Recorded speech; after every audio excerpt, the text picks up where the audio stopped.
Hello and welcome to the Casual Chef Kitchen. I am Chef Matthew Tomozik, and today is basic knife skills. Hello, I'm right here. I'm still here. We're gonna swipe this away. We're so high tech here. There's first couple things I want to talk about actually is knives. While we're here, the three knives that you should have in your kitchen are the paring knife, the utility knife, and an 8-inch chef's knife. If you notice, all three of my knives are from three different manufacturers. We have German, we have American, and we have Japanese.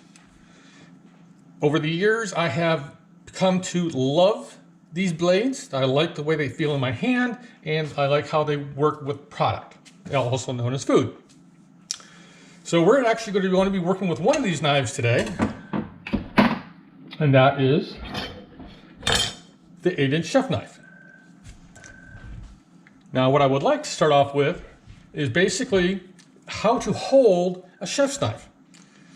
Okay, because first I want to point out that, okay, this is the handle, which is obvious. This is the spine, this is the edge, and this is the tip. And this is the bolster. The handle is basically just a name. We don't actually hold a chef's knife by its handle. We actually what they call a pinch grip. So between your index finger and your thumb, you want to pinch the back of the blade, like so.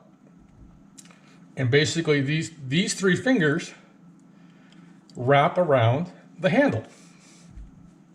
The handle is actually here for a counterweight to the blade to keep the entire blade in balance, so you don't get fatigued. Okay? Enough about how to hold a blade and blade construction. We're going to start off with some really basic stuff. I got some potatoes, which I'm going to dry off real quick. And what I'm going to teach you first is the other. Okay, we have this. We have the right hand pinch grip. Now this hand, the left hand, we're going to work on what a lot of people call the claw. Basically, this. I'm going to switch cameras. The claw. So basically, what I'm going to do is I'm going to cut this potato in half real quick. And the claw, basically it keeps the fingers back out of the way of the edge of the blade. Use the middle finger, this knuckle, I'm surprised I don't have a callus, is basically how to guide, if you notice, and I'll switch cameras again. This knuckle, the middle knuckle, is guiding the blade as your hand in its claw position, keeping the fingertips back, so you don't do something like I did a few weeks ago and cut the tip of your thumb off. As you can see how basically what happened is my thumb went forward instead of keeping it back. So basically, this knuckle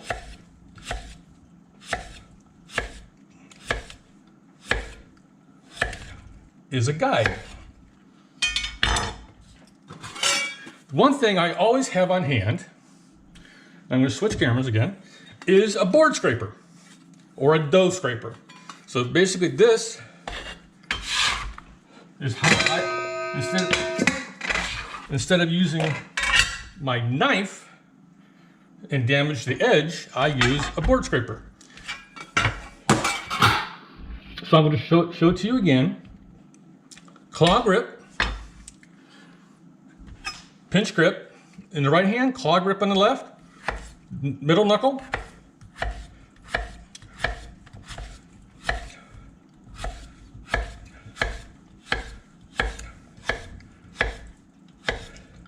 And you can actually see from this camera angle that I can actually get to the very tip, just that little piece.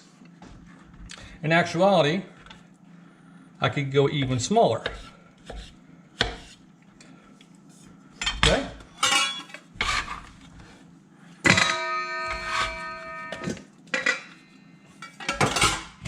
My stainless bowls tend to ring. Got another potato here. So it's best to practice on something that's inexpensive. And I hate to use the word cheap, but potatoes are pretty inexpensive. And one of the things about potatoes, they're round. We're gonna switch camera angles again. Potatoes are round. When you work with round objects, which most vegetables are round, basically what you want to do is just shave off so it basically sits flat. Okay, see now that way it's stable. Okay, so now you can make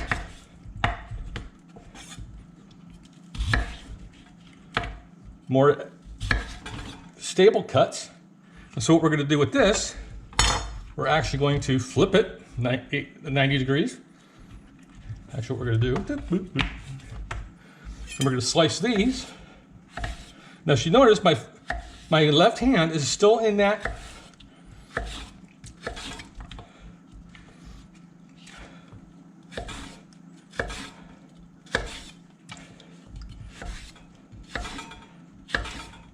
so from here, I can take these and basically make potatoes O'Brien. The whole time,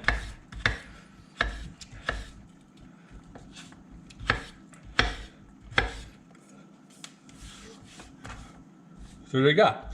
The reason why we want to cut our vegetables and other meats and proteins in a uniform size is so it cooks evenly.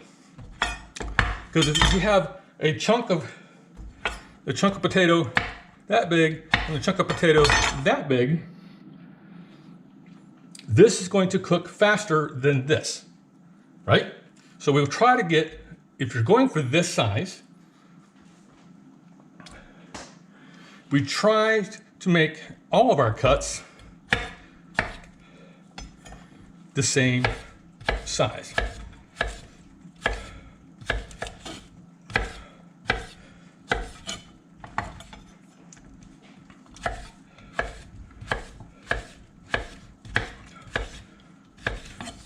Okay, I think that's enough of the potato.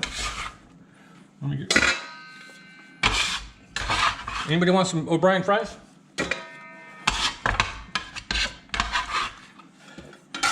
And I'll be right back. I'm going to get rid of a bowl.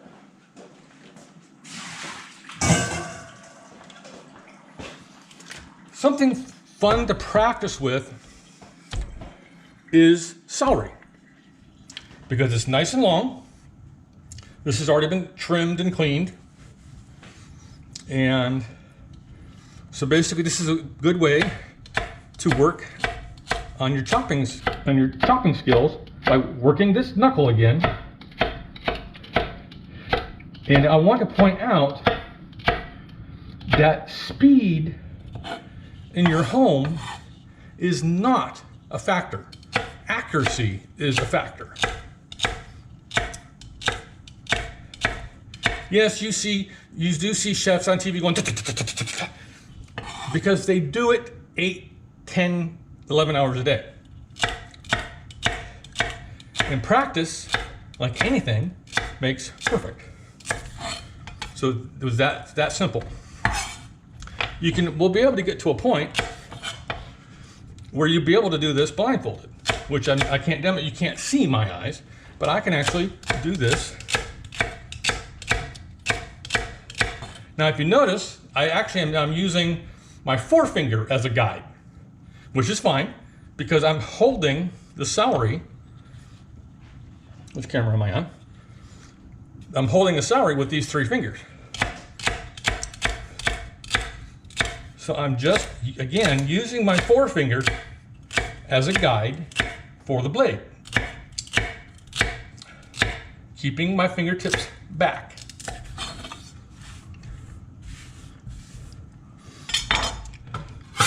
So let me get rid of this.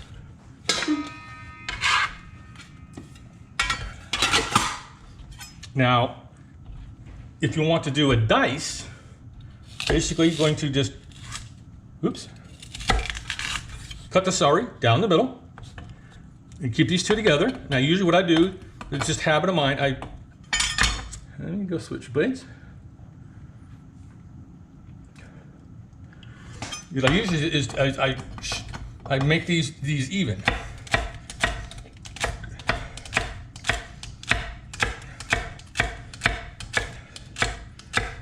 Again, keeping the fingers back, pinch grip, where I have all control.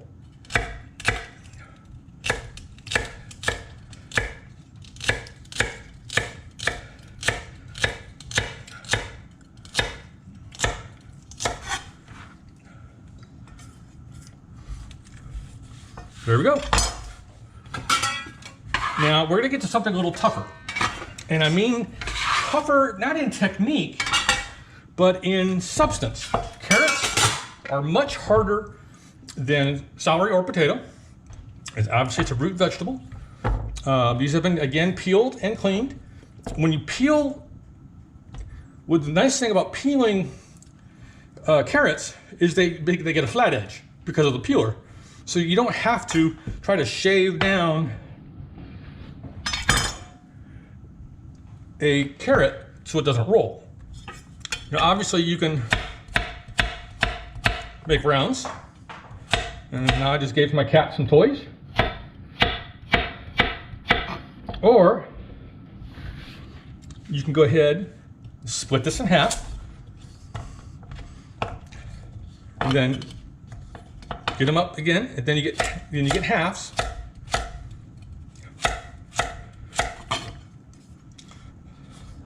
Now the fun part is when I went to culinary school and I had to test on this, basically is making matchsticks, which I'm not doing a good job here. It's been a while since I've done matchsticks. I don't use it in my cooking very often. But basically, you want to square up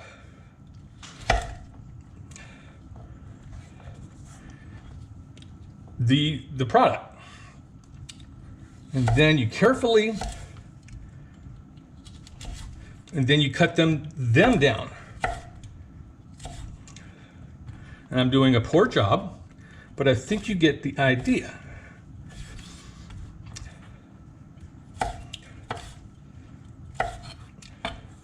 These are poor matchsticks, and I'm sure if any of my chef friends are watching or will watch this video later, they're laughing at me. Okay? A lot of times what I do, and I'm working with something of this length, including celery, I'll actually break it down. You notice, I even cutting it in half, I still use a guide. When I trim carrots or celery, I use a guide. It's a good habit to get into. But back to my point is I break things down smaller. So if you're doing something like carrot sticks, you're not working with an entire length. You can actually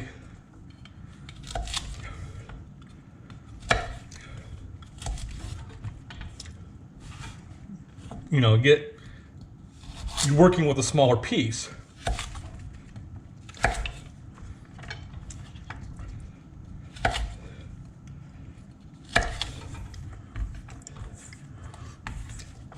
Okay, I'm going to skip the last carrot.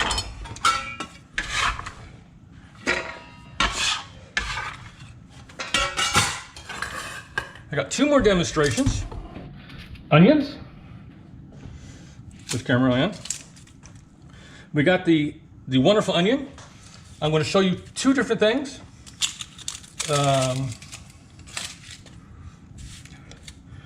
First one I'm going to show you is a chop. So I'm going to get rid of this one because I've already pre-peeled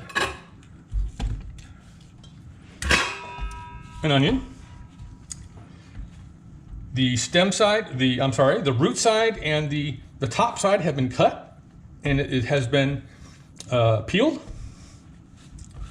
So So we again, the claw grip, this knuckle, and cut through. Now this is where I don't know if other chefs do this or other cooks, but I do this. I take this part, and let me switch, actually this is good. I take this and then I turn it.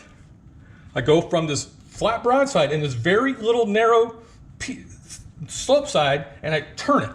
That way my left hand, the gripping hand, is holding a larger piece. That way I can get my blade and get my guide working again. So let me show that again.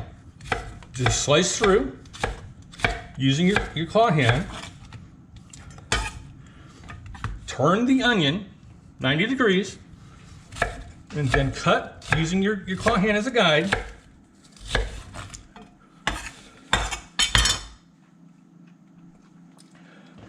There's a wonderful, wonderful chopped onion.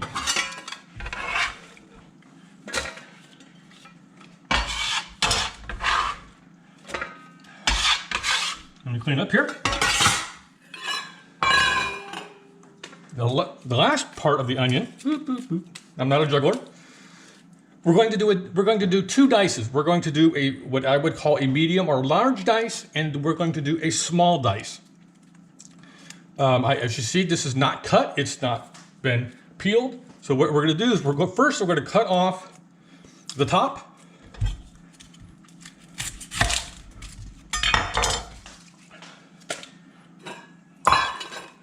And then we have the root end. What we're going to do is you're going to take your knife and cut through the root end. We do not cut the root end off.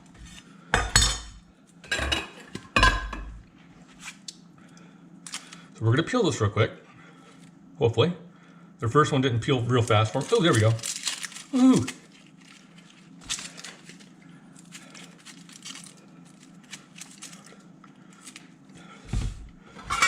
Do a little bit of cleanup here. Okay, we have half onion. Still has the root end. Let me switch cameras. Still has the root end. So what we're going to do is we're going to put it flat on the board. You're going to take your left hand. Remember, all this is dependent if you're right-handed. So I'm going to put my left hand on top of the onion. Don't crush it, but just on top of it. And then I'm going to take my blade, and I'm going to make two horizontal cuts. One about third way up, and the next one is going to be at the top third. Okay? And then, like I said, we're going to do a medium to large dice. So what we're going to do is, and I'm going to change the cameras.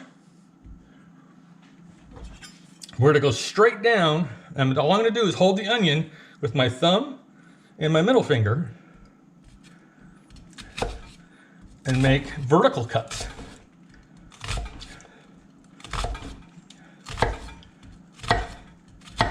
Okay? Now, back to the front of the onion, we're basically, using the claw, we're going to cut straight down through, perpendicular, or across from the vertical cuts we already made. So if you look, we've got a nice, beautiful medium dice. Now what you can do, if you're stingy and like to save money, you can take this root end. Basically what I do, I add some more cuts into it, and then simply trim up.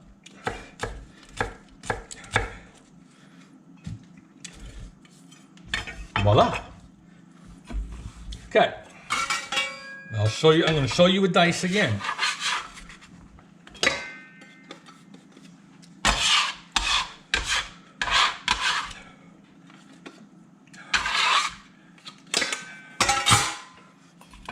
Okay, we're going to peel this real fast. Let me change cameras.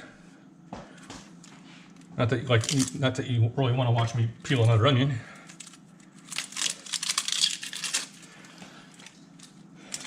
So come this Sunday, I will be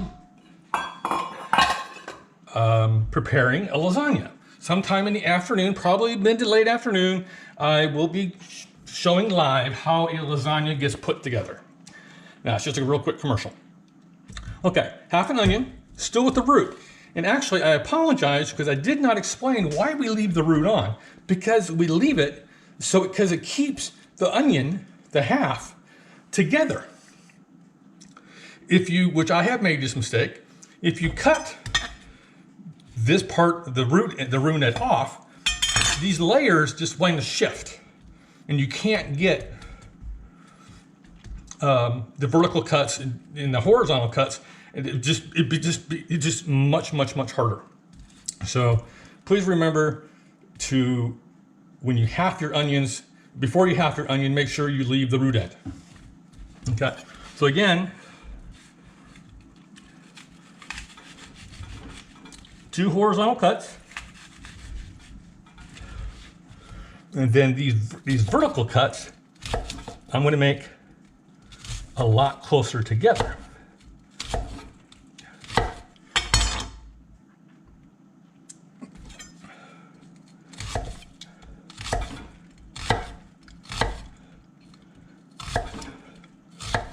And then when you do this cut, you're basically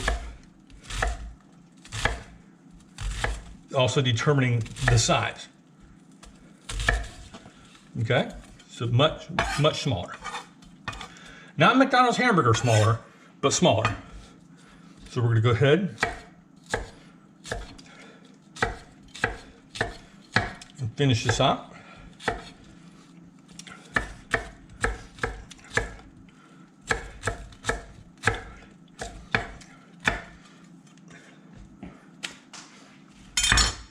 There you go. Nice pile of diced onions.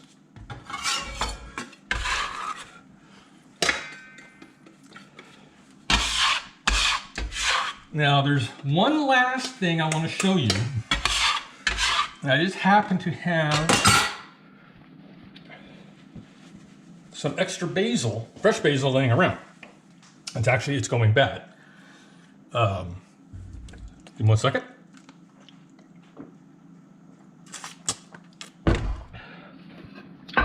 I'm going to show you how to do a chiffonade. It's a way to cut leafy herbs like basil. Basically what we're going to do is we're going to take this basil and stack it neatly.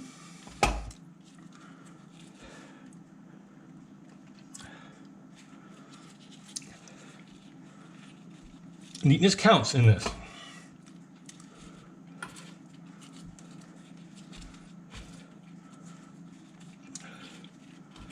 And I try to save the biggest leaf for the last, because what it does, it covers all of this. I'm going to switch cameras. So what you want to do is you want to roll this. So basically, you have a nice little roll. And this is where the claw really comes in handy. Basically, if you notice, I'm leaning my fingers forward to get this got this little loose piece here. I'm leaning my guide finger forward. So my blade is already engaged on that. So basically what you're doing is you're cutting ribbons. So now you have ribbons of basil. And I'll actually take one of these. See, now you have these ribbons of basil. What I do normally in my cooking, I do a chiffonade, and then I take my blade, I'm going to change cameras here, and I run it through the opposite way. That way you, instead of having big ribbons, you have little itty bitty ribbons. And that is how you do a chiffonade.